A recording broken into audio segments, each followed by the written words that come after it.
Hi friends, welcome to a quick video introduction to the art of adding crochet bobbles to your knitwear.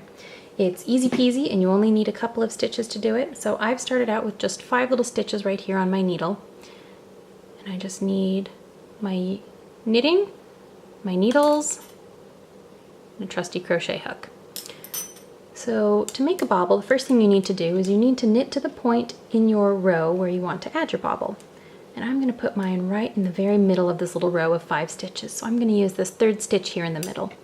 And I'm going to want to scoop my right hand stitches far enough down that they're not going to fall off while I'm working, because unless you have 3 hands, you're going to need to let go of something. So I let go of that needle. And then I pick up my crochet hook. And I take the crochet hook and I put it right through the loop as if I were going to be knitting that.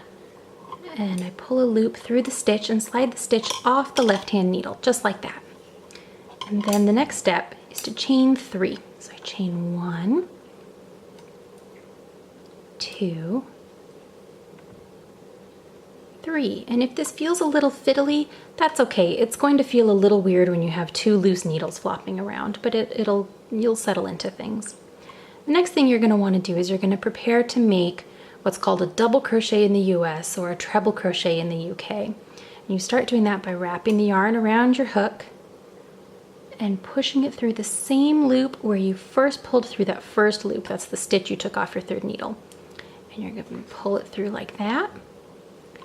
And then you're going to pull it through the first 2 loops on your crochet hook. So now you have 2 loops on your crochet hook.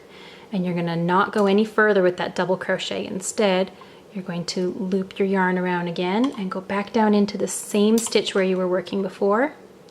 Pull it through, and again pull it through the first 2 loops on your hook. So now you have 3.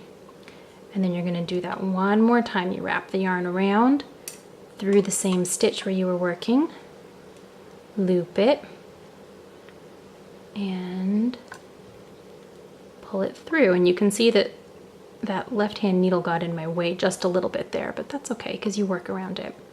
Then to close your bobble, you just grab the yarn and you pull it through all 4 loops here on your crochet hook.